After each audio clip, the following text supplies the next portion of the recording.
Good evening, everyone. Um, Before we start, I'm doing the housekeeping bit that Ian usually does to say that, as far as we're aware, there's not going to be a fire alarm tonight. So if the fire alarm goes off, make your way to the real fire. It's real fire. Yeah, way out and down the stairs. So good evening, everyone. We're a slight change of plan tonight, but we'll get to that in a minute.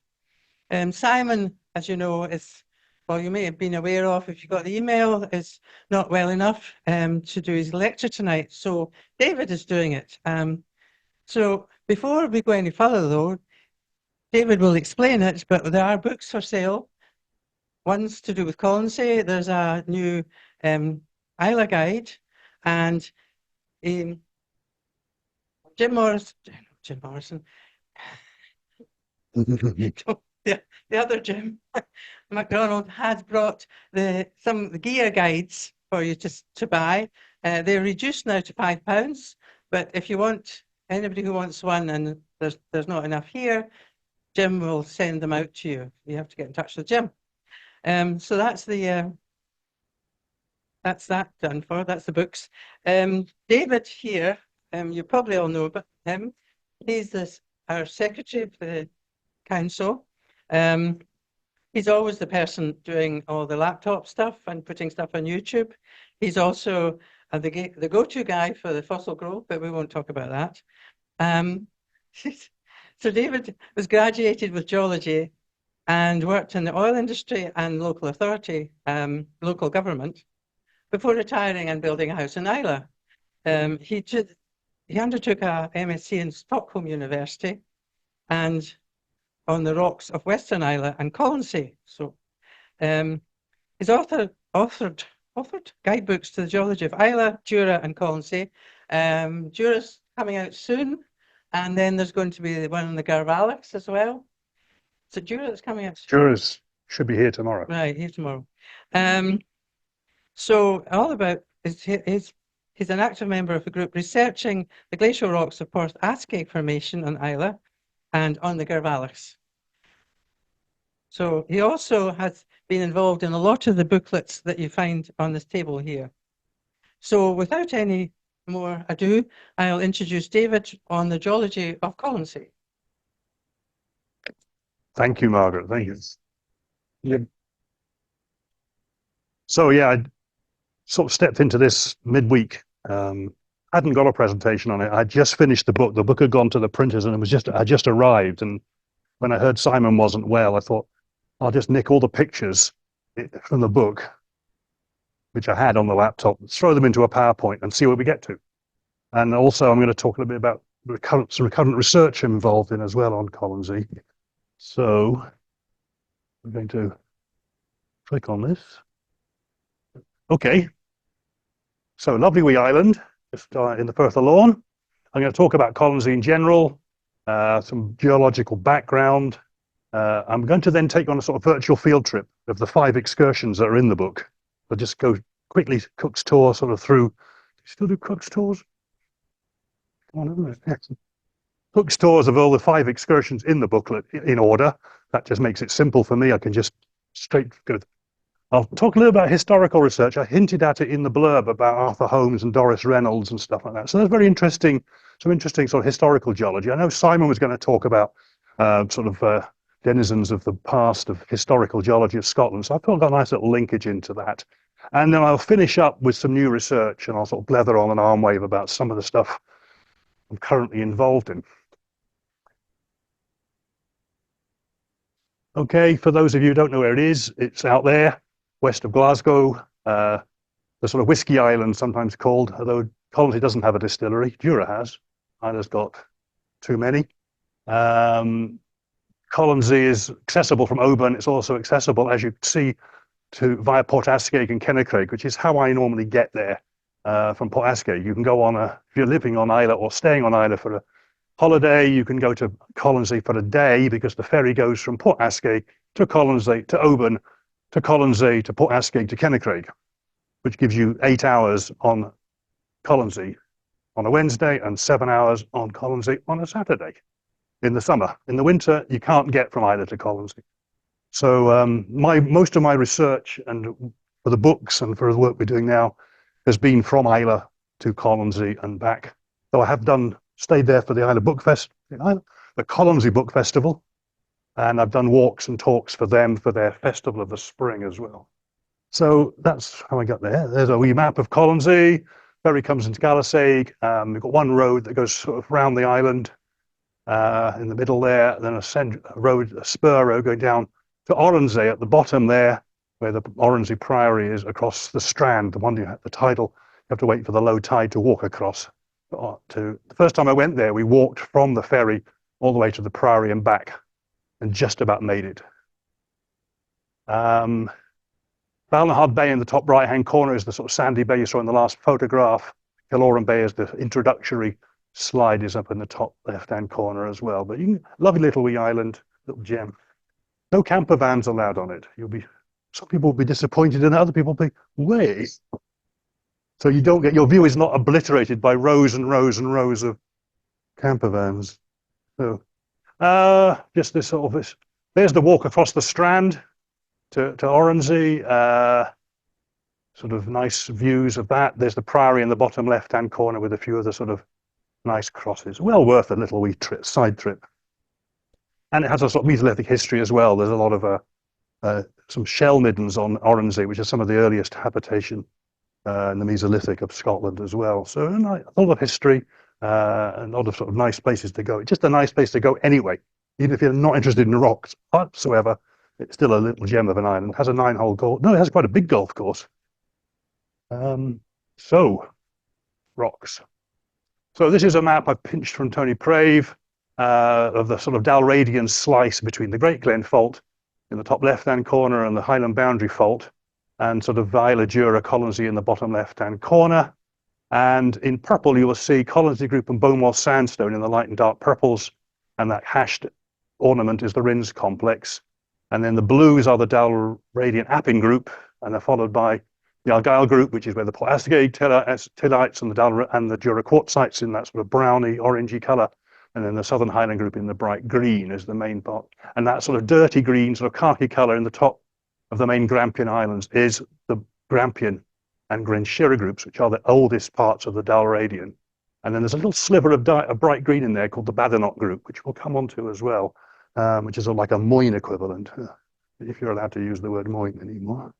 So that's sort of where we are geologically. We've got these sort of Colonsay Group, Rins complex stuff down there. So if zooming in a bit, this is my geological map of the three islands. The key thing you can see is that the Colonsay and northern part of the Rins have got the same geology in terms of the Colonsay Group. And then the Rins complex, the main sort of Palaeoproterozoic basement to the area, it outcrops nicely in southern Islay. And you can just see, for those with good eyesight, there's a tiny sliver of red top right-hand corner of Colonsay, which we're going to talk about. The yellow that dominates that picture is the Jura quartzite, the Paps of Jura, so that's the Dalradian sort of Argyll Group, and the sort of dirty brown colour in the middle there around Port Asgay, the Port Asgay tillite, of which you will hear nothing tonight, you'll be pleased to know. This is the major structural feature that separates Colonsay and the Rins from the rest of Islay and Jura. This is the Lochgruinard Fault, which is a splay off the Great Glen. How much strike slip there is, how much normal fault there is, what age it is, all a bit iffy and not a bit unknown, and it's subject to some current research I'm doing on that. But nevertheless, it is a structural feature that's quite dominant across the islands and eventually separates Islay into two. And geologically, historically, it has been two islands. When the sea level's been high, the Rins has been a separate island. As you can see, the topography and geology of Colonsay and the northern Rins of Islay is pretty similar. Oh yeah, I did put the seabed map in. This is a seabed bathymetry map I've dug out and played around with a wee while ago. I learnt QGIS, and I've managed to pull all the bathymeters, about 35 bathymetry files into this. But you can see the Lochgruinard Fault is quite prominent on the seabed, yeah? Runs through here. Yeah, and then it curves around because there's a huge escarpment down here off the southern end of the Rins. Yeah, and we know there's a fault here because if you drilled a borehole off Port Charlotte into the Lochindale Basin, instead of Rins complex and Colonsay Group, which is all Precambrian, you get Triassic, 2 kilometers of Triassic with lias at seabed. So you've got, and I've got ammonites in my house that have been dredged up by the scallop dredgers from the Lochindale Basin. Anyway, that's by the by. You can see there's actually what I'm working on this is to try and understand how the Northern Rins and Colonsay work together, how they join together using the seabed bathymetry at that scale. When you blow it up, you can see some quite nice structures in it. So it's helping me with the correlation. No problem. You're coming. So that's where I'm doing a bit of work on that, trying to understand how the onshore structures and geology fits with the offshore. What you can see, a lot of it is obviously glacial, you've got the glacial trench of the Sound of Jura there, and the glacial and the Garbelix up in the top right-hand corner as well. And there's going to be a new wind farm out to the left of Colonsay as well. Put geology in its time. The Rins complex is about 1.8 billion years old. It's at the bottom there, so that's a time chart, not a thickness chart. And the Colonsay Bowmore sedimentation, which we're going to talk about quite a lot about this evening, round about 800 to 700, that sort of age. Rins complex, round about 1800. So there's a billion-year gap between the Rins complex and the sedimentation that we see. Then the rifting, then the geology goes on. The geology goes on through rifting of Rodinia, the main Dalradian sedimentation, the opening of the Iapetus, the eventual closure of the Iapetus. And then the offshore basins, you can see I've just put Triassic, Cretaceous and offshore basins, and the opening of the North Atlantic and the Ice Age. And that's the sort of time scale of this area in general, with the billion-year gap there, the so-called boring billion. So I don't think the Mesoproterozoic is boring at all, but nevertheless, that tends to be, it gets labeled as the boring billion. There's a billion-year gap on Isla and Colonsay anyway. There are no rocks that we know of yet, though there might be. Okay, let's just talk about the Rins complex very quickly as a bit of background to the Rins complex. It's say 1.8. We believe it's a sort of it's a very complex island arc sequence accreted onto the Columbia or Nuna supercontinent that was there at that time. So you've got a picture there where the northern Rockall might be, where the GL is Greenland. Long may it stay independent. Scotland, sorry to get politics. And the Baltic Shield is BS, not bullshit. And we've got this sort of margin with a volcanic arc.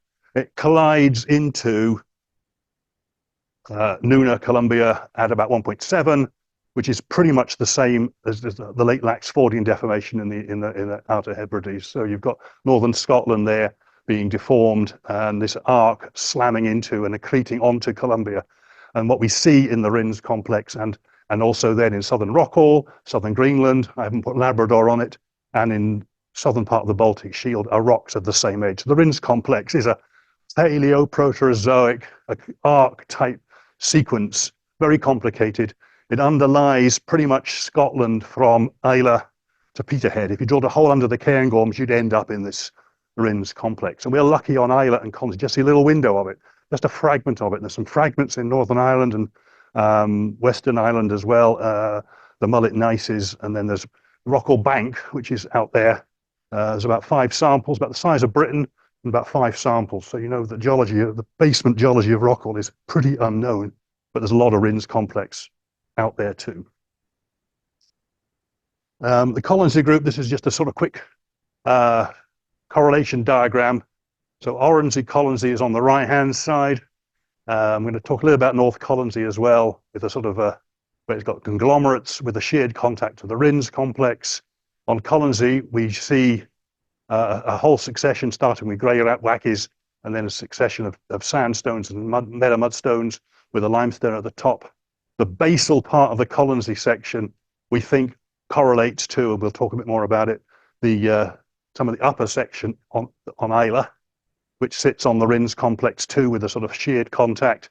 But in 1 or 2 places, which is another research project I'm involved in, we think we've got an unconformity, or maybe a bit tectonized, but we think we're actually seeing this thing called the octafad sandstone sitting on it. So we're actually seeing the base of the Dalradian. We think this is Dalradian. Come on to that as well.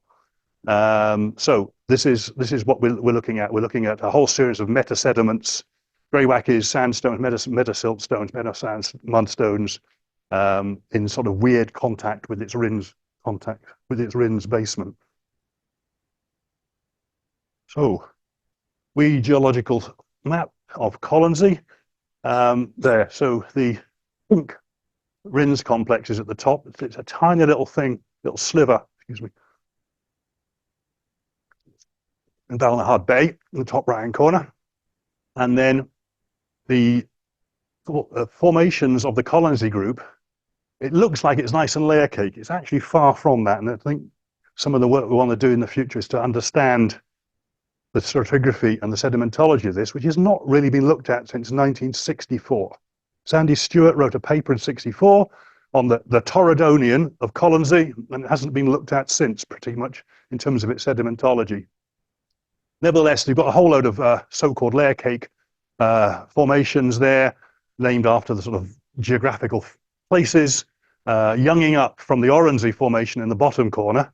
So there's a relatively straightforward stratigraphy of Oronsay formation at the bottom sort of greeny, yellow, younging up through to the youngest rocks in the Schneisnig.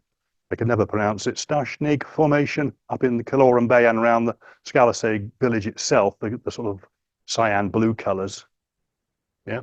And then we've got these faults running through the island. You can see those sort of trending through the island like that. And they're quite important because they seem to have a lot of Paleozoic intrusions. These are Silurian, Apennite type intrusions. We're going to see them I'm going to show you those at Kaloran. And they seem to be on these fault lines. So these faults are related to, they're sort of intermediate between the Great Glen Fault, which is over to the left-hand side in the Firth of Lorne. The Grignard Fault, which you saw on the bathymetry, runs on the right-hand side of Colonsay. And these seem to be little splays of the fault systems. So we've got this sort of intrusions of Apennite along faults related to splays of the Great Glen. And we think that some of the later sort of structural history of the island is related to that you can see in the Kaloran Bay. There's a sort of synclinal sort of structure. You know, sort of got the younger rocks in the core of the syncline. And it may be that fold is an interference fold related to later modification by these strike-slip faults. You can imagine these things moving and refolding the rocks. And we're going to look at that in a bit more detail. And that's a working hypothesis. So, the tour. This is a outline map. And we're going to look at Balnahad Bay, number 1. It was originally going to be in sort of stratigraphic order, which is why number 2 is further down there. That's sort of Dungallen area. We look at the main part of the Colonsay Group. 3 is the lovely stuff with the Appenites at Kaloran Bay, number 3. Number 4 is a very unusual Carboniferous dike, which we'll talk about at Kilhatton at number 4. And I threw in Cable Bay at number 5 because it's just a lovely place to go. So, Balnahad. So it's a sort of 5 or 6 mile walk from Kaloran Bay to get there. But once you get there, it's a really beautiful place. And we've got this. This is where the little triangular sliver of Rins complex is. Best place to see it is actually on the beach rather than under the dunes. And we have a weird and wonderful conglomerate on Llacbuie, which I'll show you pictures of. So you can see my little excursion starts at the end of the track of the shed and sort of trundles down to the beach, goes north along the beach, wandering in and out of these beautiful nices, and then climbs the hill behind the bay, look at the conglomerates, and then wanders back. So there's a view from looking down from the conglomerate exposure down onto the bay. It's, I think, a picture I showed at the beginning of the slide. Jura in the background, the Paps on the right-hand side, the northern part of Jura on the left there. Just a lovely place to go. When you walk there, this is a Google Earth shot or aerial shot. This is the whale. Can you see the whale?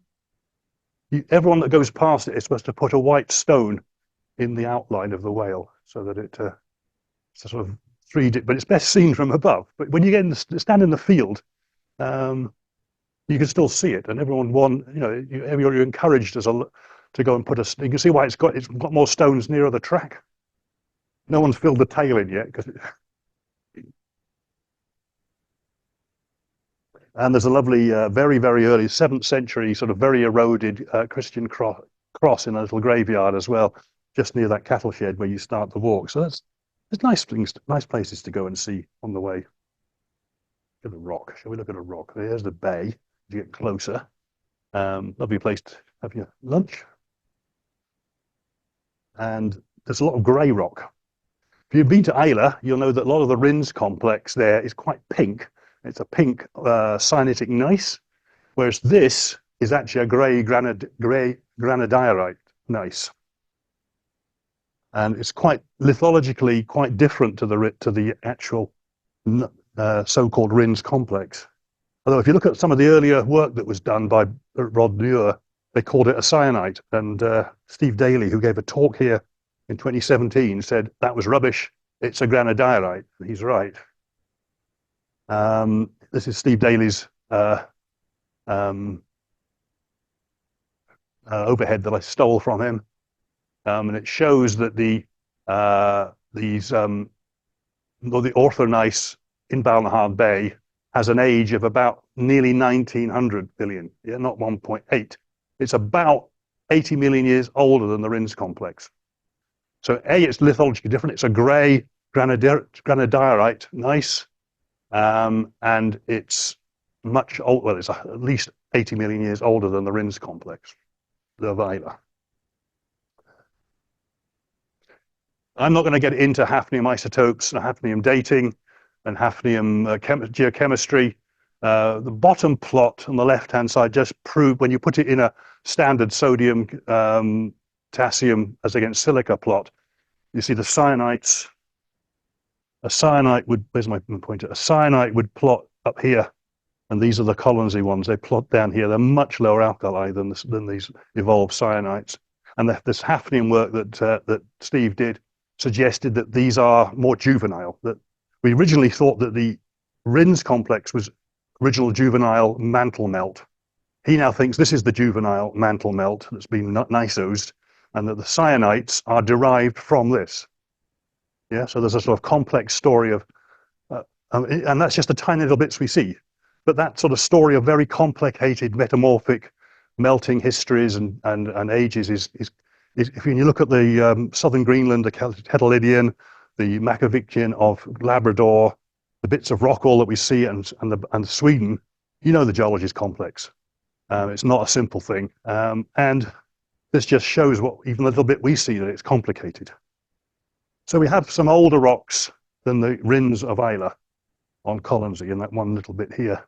And it's also intruded then by a pink pegmatite. So this is the bit that people thought was the cyanite. It's actually a pegmatite, micropegmatite. And it had, not micropegmatite, it's a granite. A micropegmatite is a granite in my view. But that's about the Rins complex age. But that's not got a gneiss texture. So it's intruded into it. So the geology is lovely, it's complicated, and it's pretty. And this is the conglomerate on the hill. And this was originally thought to be a basal conglomerate to the Colonsay Group. Yet there's not a fragment of Rins complex in it. All those pebbles are quartzite and vein quartz. They're not related to it's not a basal conglomerate at all. It's just a pebbly conglomerate in a fluviatile sequence that just happens to be nearby. And there's some bit more.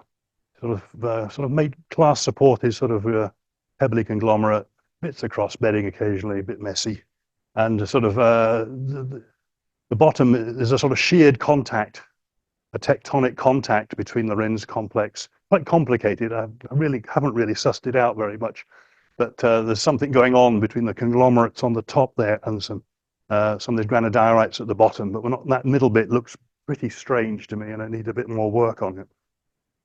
It certainly isn't an unconformity surface, for sure. So we'll move south to Dungallen, which is where you go a lovely walk around the golf course and the airfield. It's a beautiful place just to go for a nice walk, and you can walk through the sequence of of the sort of Macrin's Arcos, the Dungallan Grit, which sits, we believe, with some sort of unconformity because it's a very sort of fluviatile, channelized sort of fluviatile sequence, that orange stripe there through Dungallan and Turnagal. And then on the sort of south, you've got the sort of much flatter, the Pla de Mort, which goes over to Colonsay, which is the sort of grey-wacky sequences. And it's a lovely walk, a beautiful place to go. It was a bit of a misty day when I was last there, but that's the sort of coastal scenery with a little sort of flat-lying sort of bays, and this is on Dungallan. It's not a big hill. It's nice to walk up, very pleasant walking country. In the book I've annotated this photograph, I didn't get time to put it on here. Lovely sort of demonstration of bedding and cleavage. Yeah, you can see the bedding is going sort of this way, across this way, and then the cleavage is at this angle. So this is bedding here. You've got, yeah, and then this thing here. So that's a lovely example of bedding and cleavage in sort of metasiltstones, metamudstones, fine sandstones of the Hillhatton Formation. Then you get some sands. This is Dungallan Grit with his lovely cross beds, stuff like that. Some channel features in it, quite thick. A lot of epidote in this, very epidonic sandstone. Not sure whether the epidote's secondary or even detrital. I'm not sure. Quite green-looking sandstones. This is a sort of interbedded sequence. It's quite a nice sort of little sort of parasitic fold in it. You can just see. Can you see that? Looking at it sideways here, but you've got an asymmetric little fold here coming over here. Yeah, can you see this? Just in here, and then you've got this sort of thrust plane which has now got quartz in it up here. Yeah, so you've got this asymmetric little fold that's generated. It's been pushed up here along this sort of thrust plane, and that, okay, it's only a meter thick, but that mimics exactly the sort of structural sort of motif of the island.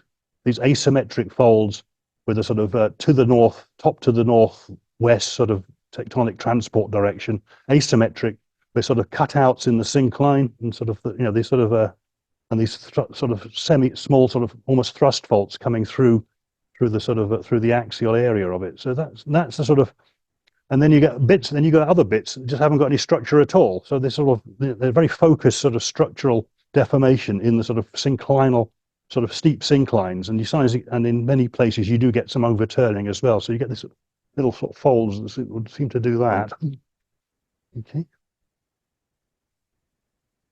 This is the grey-wacky sequence. It's very thin bedded here. There's some thicker units out in the bay here as well, but this is into the Colonsay Formation, which underlies the Dungallan Grit, which is the sort of turbidite sequence, which we think equates and is correlatable with the northern bits of the Rins complex, northern bits of the Rins Peninsula on Islay, and goes under the sea like I showed you on the photograph.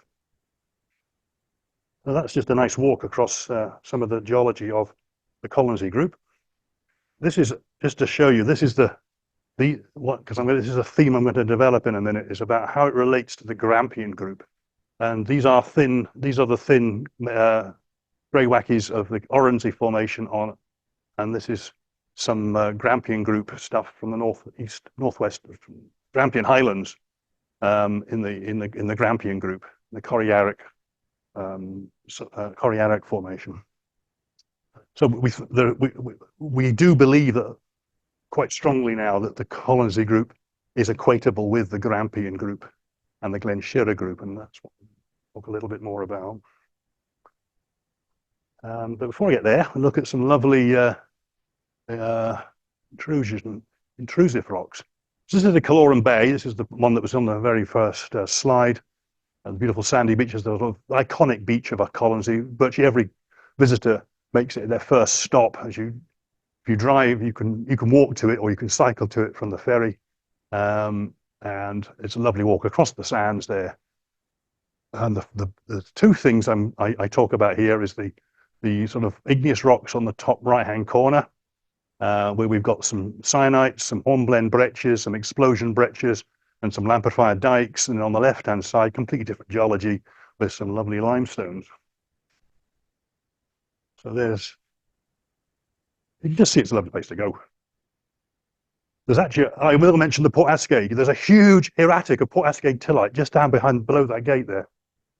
I promised I wouldn't mention the Port Ascade, but I looked, that's a piece of a Port Ascade tillite, and there's a huge piece of what looks like a sort of Ben Nevis or Ben Starab sort of granite. There's just a huge Caledonian granite erratic about this big, sitting down in the burn there. Geology, just walking out the car park. So you cross the bay and you find this. This is an explosion breccia. I'm going to go close up in a minute. And it's got a huge, dirty, great Lamprifier dike stuck through the middle of it, which is obviously younger because it's cutting through this tangled breccia, blocks of stuff here. And it's got this Lamprifier. Lamprifiers are weird, potassic, intermediate type rocks. A lot of potassium in them. He's gone into detail of that. It'd be full of biotite and hornblende and stuff like that. Potassic minerals.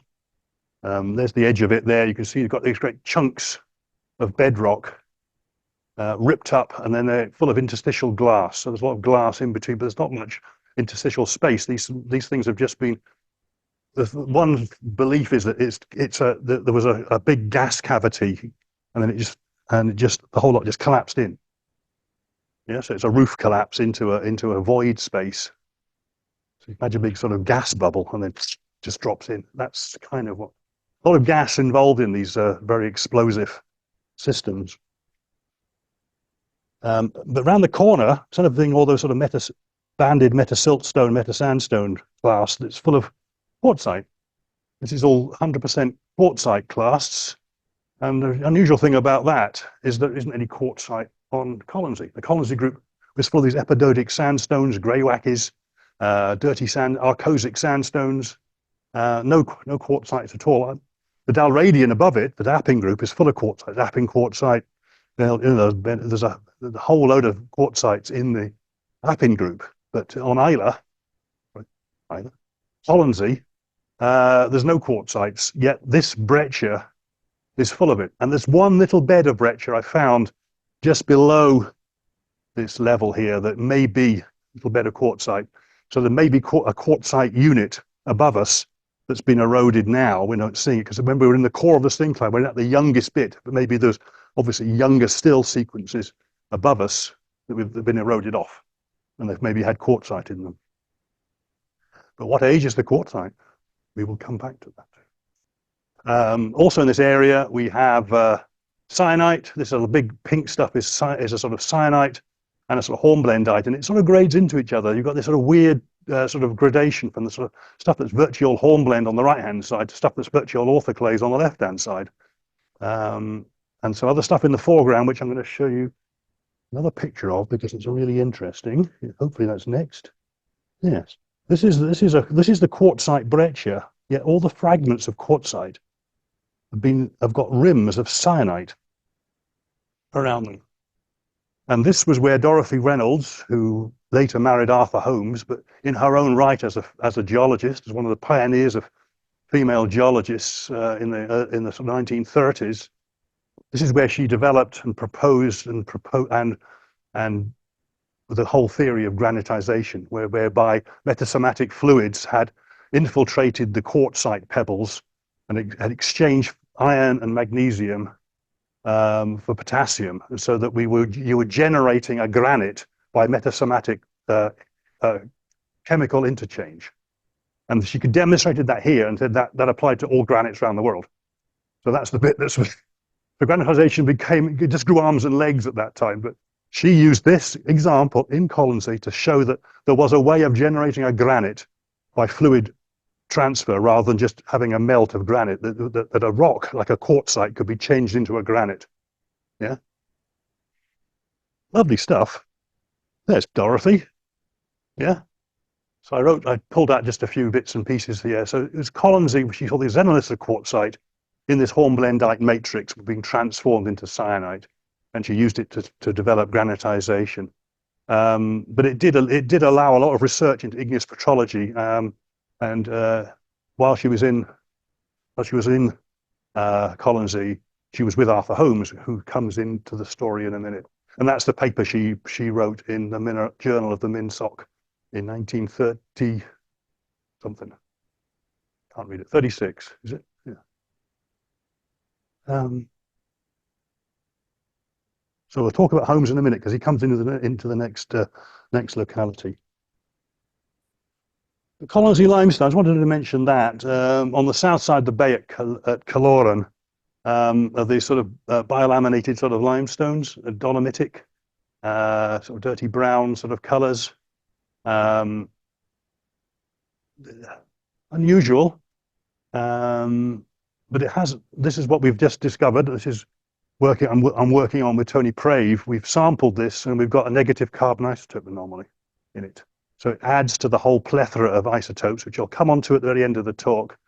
Previous geologists have all thought this might be an Appin group limestone, and Tony is quite a proponent of correlating with the Palaeoproterozoic limestone, which is way into the Appin group.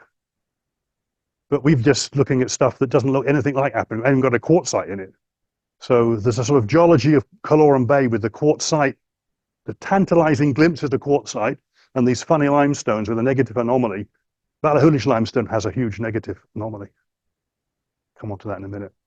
And so that maybe something going on there, but we don't see much structural change between the top bit of the Colonsay stuff and this limestone.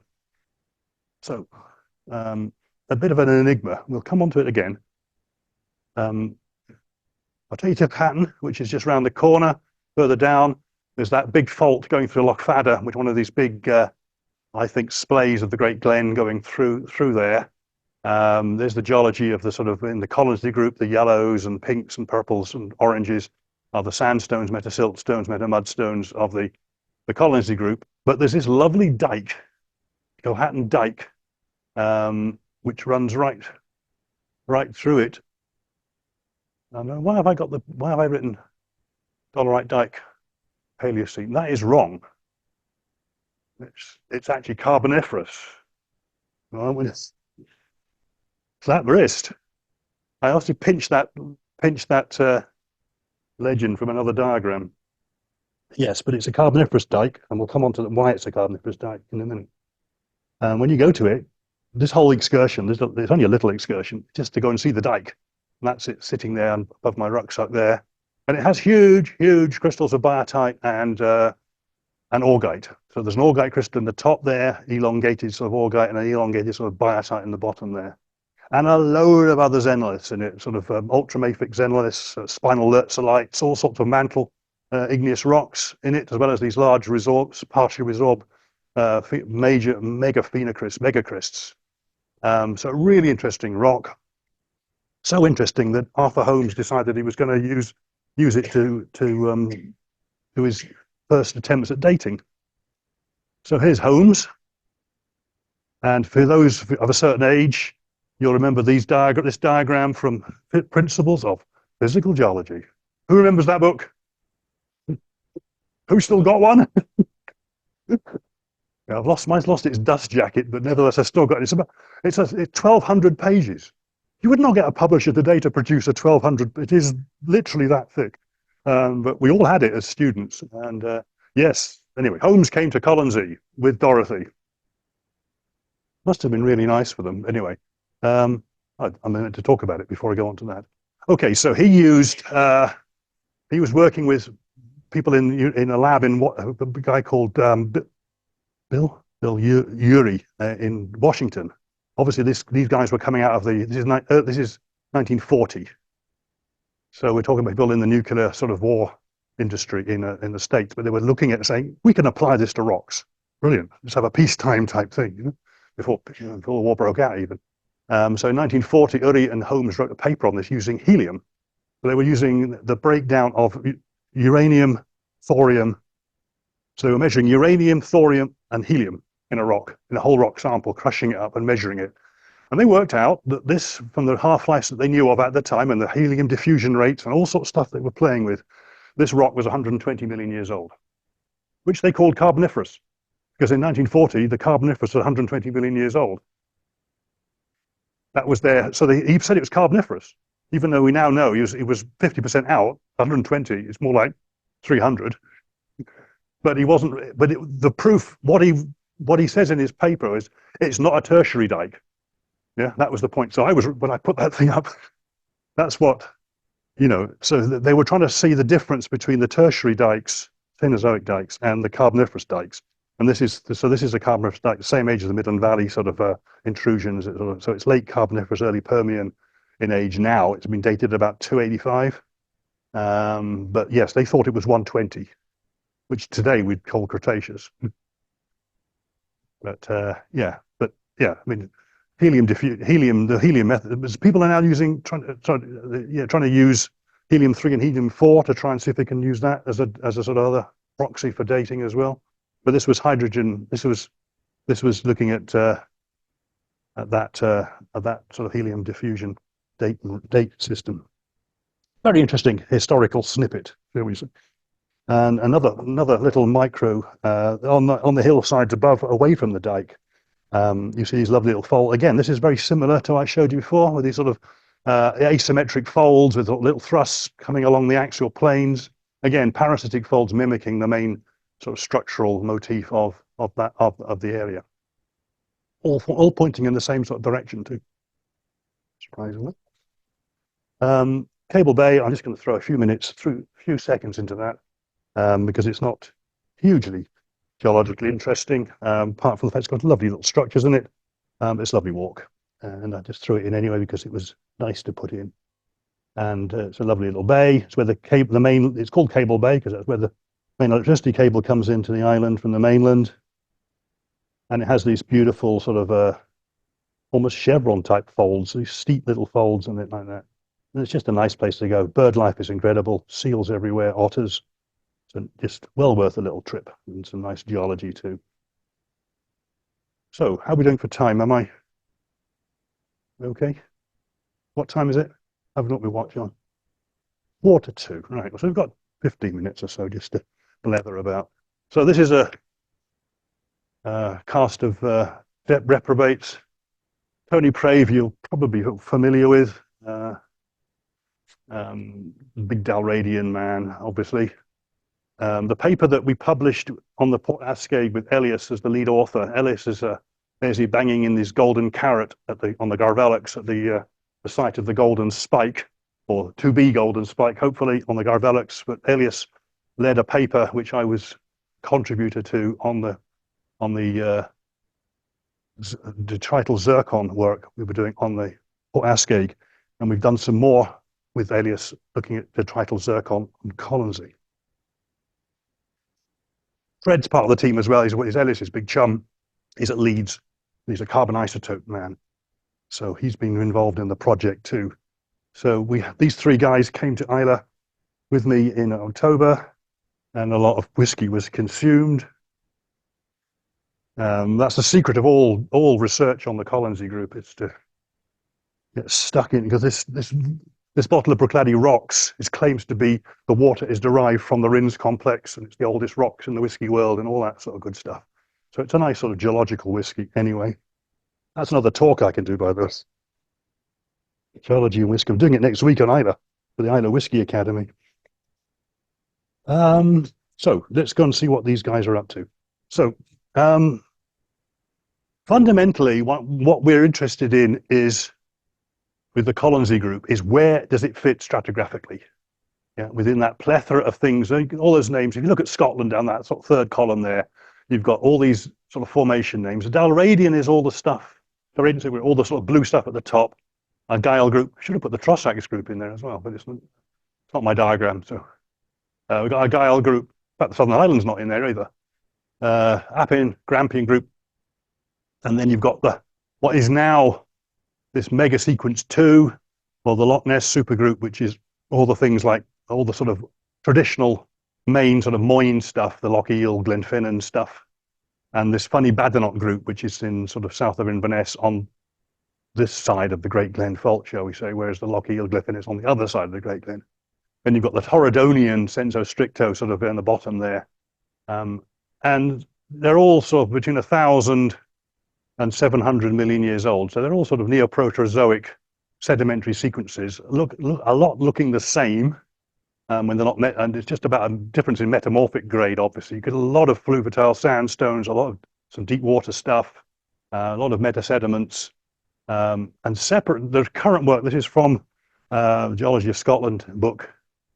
They've now worked out that these sequences, mega sequences, are divided by orogenies, and they've got the Grenville orogeny, which is about 1,000 million years old. Major orogeny, probably the biggest orogeny the world has ever seen, makes the Himalayas look tiddly.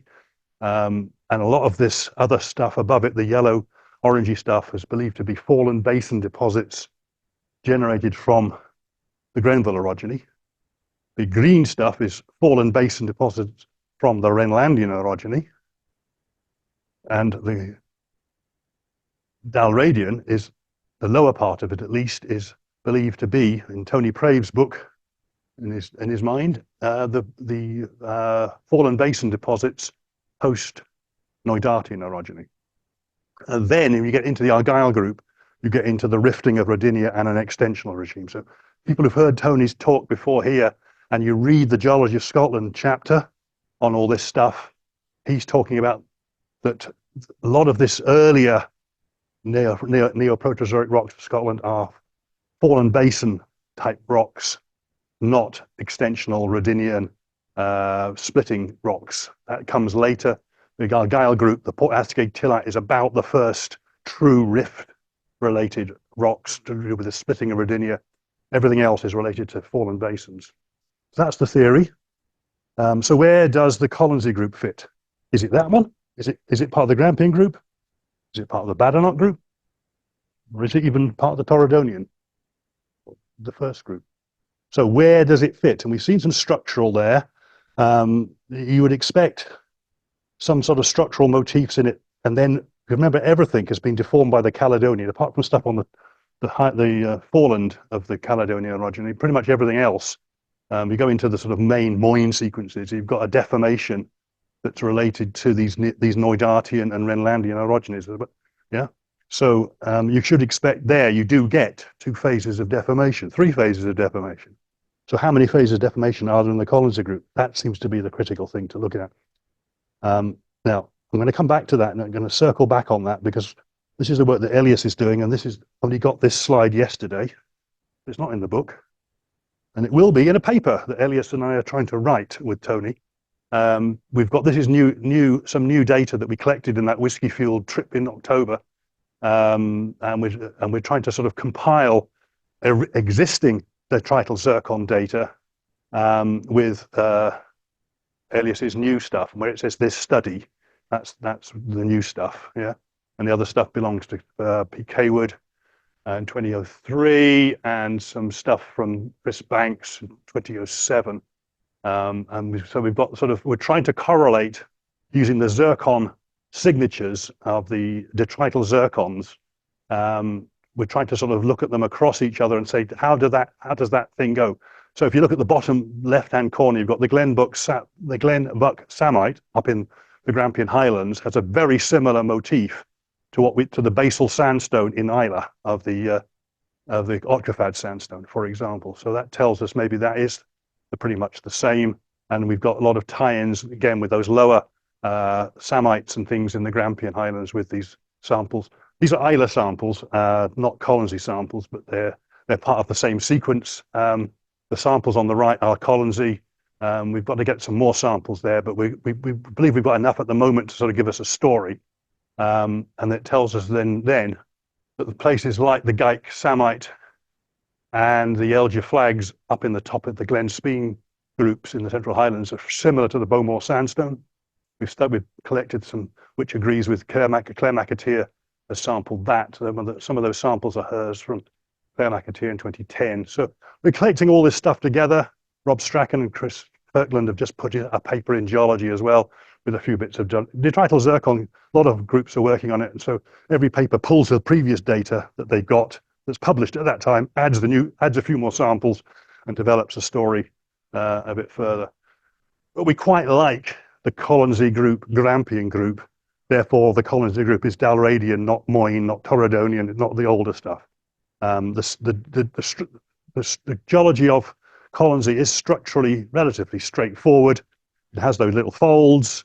and it has these sort of secondary interference folds, which is people have talked about the two Earth movements of Colonsay. You'll read about the two Earth movements of Colonsay, and I believe it's because you've got the normal Grampian orogeny deformation, which occurs the whole of Dalradian, and then you've got this little later interference folds generated by the Great Glen, which gives you the sort of a second tightening of folds, interference folds, Ramsay type 1 interference folds, and then you get so you get these two Earth movements, but they're not related to Neoproterozoic, not Neodartian or Renlandian orogenies. They're all later, and you've just got a Grampian group, but it's less deformed. So the sedimentology is better exposed on Colonsay and Isla in the Grampian group, if it's Grampian group, than it is actually in the Grampian group because it's not so deformed. Elias is good at and he's got a pal, Pete Vermouche in UCL, that does these dimension plots, and you'll see a lot of those. If you read detrital zircon papers, you get this. I don't know how they do it, but it's supposed to take those curves and do statistical analysis about differences. So if they look the same to you and I just by looking at them, this is supposed to be a statistical test of how good the matches are. Yeah, that makes sense, rather than just eyeballing it. It looks the same. Yeah. So these are samples from Colonsay and Grampian group. So we think that the ones on the far right are all the Bowmore sandstone type ones. Yeah, and we've got one of Rob Strachan's Appin group samples in there from Isla, the blue one. So the Bowmore sandstone looks Appinish. Yeah? It looks like it's very similar, and Elias has just got an Appin quartzite sample, which he hasn't given me yet, but he says it fits in that box too. So we think the Bowmore sandstone is sort of Appin group. It is younger than, and it would fit geologically with where it sits on Isla. Then we have when it says MKR, that's Mikovic Chalcodinian Irinian. So that's the Palaeoproterozoic 1.8 billion year old basement stuff. So the samples there have got a lot of 1.8 stuff in it. And then when we see a lot of tie-ins between the Grampian group stuff, that's the sort of brown motif colors with the sort of the Colonsay group stuff. So we think there's quite a lot of similarities in samples between the Grampian group, as defined as the Grampian group, and the Colonsay group. Work in progress, as I say. And how does that all sort of kind of fit with the orogenies? So we all believe, we're trying to look at this and say, well, what does it look like in terms of this Neodartian orogeny? And the Neodartian orogeny has been, if you look at Pete Kaywood's 2010 paper, he talks about the Valhalla origin, which is now the sort of used as a term to encompass both the Neodartian and the Renlandian. And it's to do with the opening of the Gascard Sea as the Baltica switched around and moved around. There's the Grenville orogeny there. Then Martin Krabbedam in his recent paper has sort of drawn the same sort of diagram. I think when I did, if this is clever, this might work. Yeah. I've switched it around so it's the same orientation, Greenland. Yeah, so you've got the Grenville orogeny to the south, which then introduces the Foreland Basin to the north, which is then full of the Moyne and the early Moyne and the early Torridonian. And then you have this north-south sort of orientated origin, the Valhalla origin on this Asgard Sea thing, that is generating Foreland basins in a different orientation. And the early Grampian group and the Appin group are flysch molasse sequences related to the Neodartian orogeny in this gulf of the Asgard Sea. So a lot of arm waving, there's a lot of sort of postulating, but it's sort of getting a bit of traction now, and Tony's very keen on promoting this whole, and if you came to the talk Tony did a couple of years ago here, and the book, The Geology of Scotland, he is writ large about his Foreland Basin analogy. And this is pinched from Tony. So he's saying, if you look at the Himalayas, you have a molasse sequence, which then into the sort of Ganges and the Irrawaddy deltas and the Bengal fan and the Indus fan, and they're sort of the molasse flysch. You've got the molasse is the continental deposits, which might be synchronous with deep water turbiditic type things, and it's this sort of basin developed by flexure on the crust in the Himalayas on the south side. So this is the sort of basin setting you might expect for the sort of post-Neodartian or the Sin-Neodartian sedimentation. And I think Tony put Scotland in here for scale. Here it comes. So that's how big Scotland is compared with the Bengal fan. So we're just seeing a little snippet of it. Is the sort of is the theory. So Elias and I are trying to draw this sort of diagram in the paper we're putting together. We've some of the dates, some of the Colonsay samples of the Grampian group have got this thing called Pinwarian, which is about 1.4. So the MKR is the Makovichian, Catalonian stuff, 1.8, and then the Grenville stuff is about 1.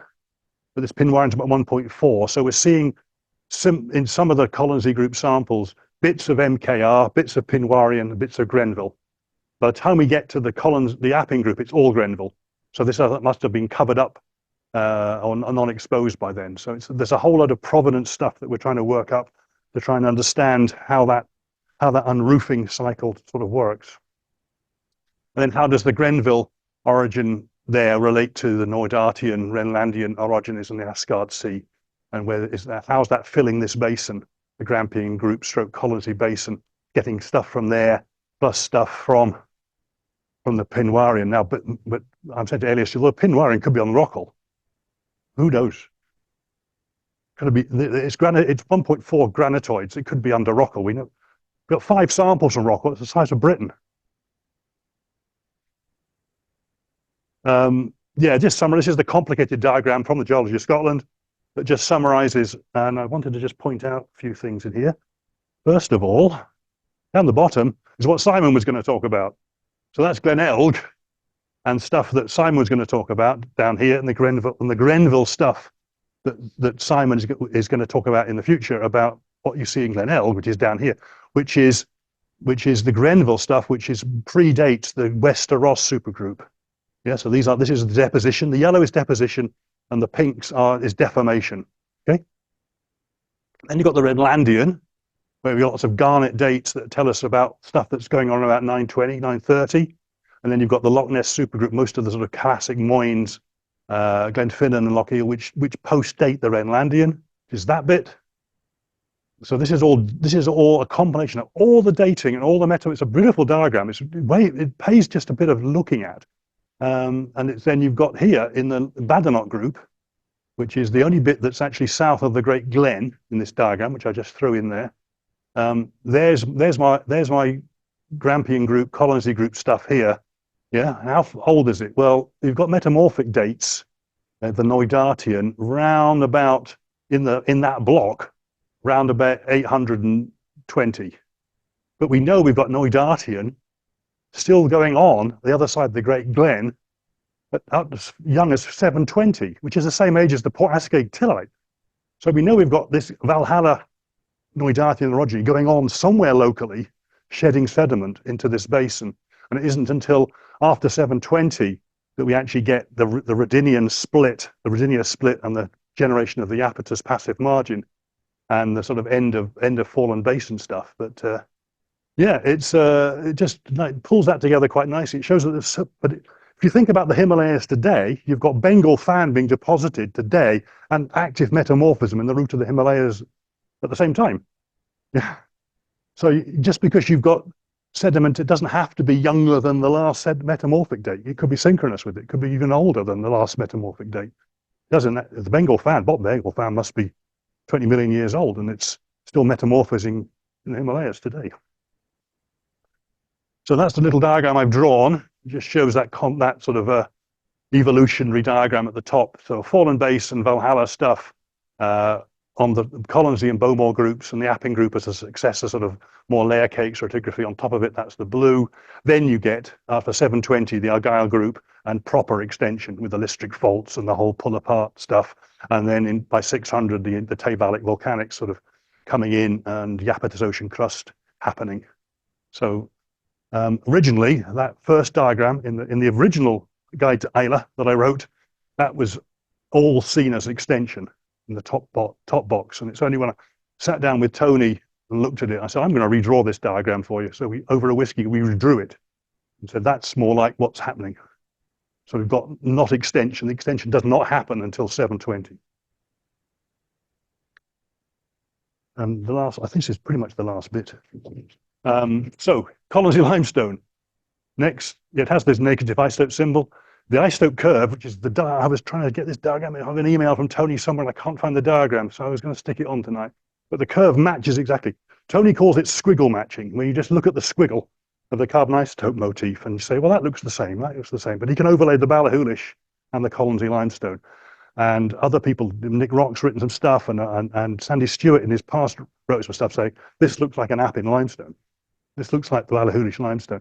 Also, the Kintradollar stone, which is on Isla, at the base of the Appin group, has a negative anomaly too. So he's sort of tying this in. But the thing is, between the Kintra dolomite and the Colonsay group, there's the Bowmore sandstone, but there's no Bowmore sandstone on Colonsay. So you've got a sort of stratigraphic sort of conundrum as to how does it all fit together. So this is Tony's sort of squiggle matching curve.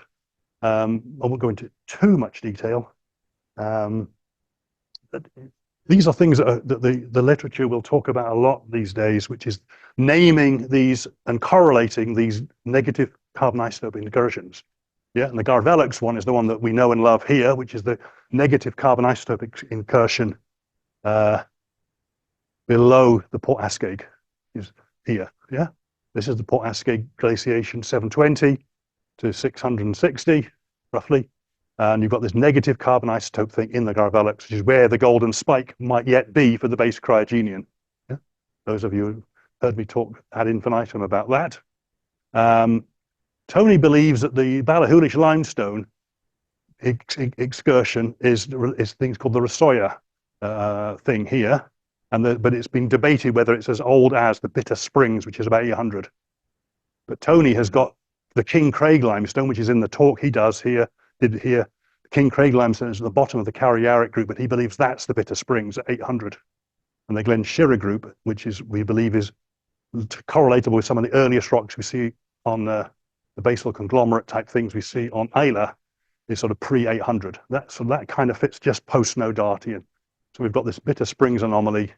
So the problem is that with the Colonsay limestone, is it this one or is it this one? That's what we're working on. If it's this one, that's going to be quite weird. It's more likely to be this one, but then we have this problem about where's my Bowmore group gone? And yeah, there's an Isla stratigraphy. It's an Isla stratigraphy, but it's got the Colonsay group in here. The Rosoya is probably the Kintradollar stone stroke Ballachulish limestone. Garvelux is in the Losset Garvelux formation.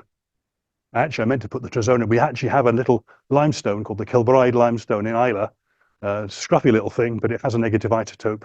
We believe that could be the Trezona, which is pre-Maranoan. So squiggle matching is ongoing, shall we say.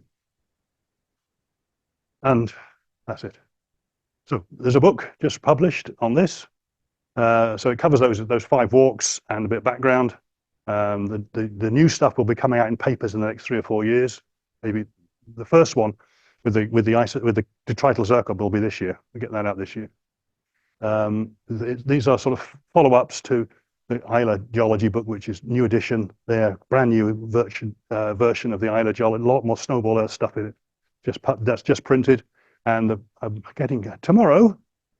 Jura book should come, and a lot of geomorphology in that. Not a lot of other geology, but there's some nice geology on Jura, and a lot of geomorphology of the whole. So it's another talk, another keep up my sleeve talk for when a speaker gets stuck down couldn't get on a plane or something like that. Yeah. So how's that? Thank you.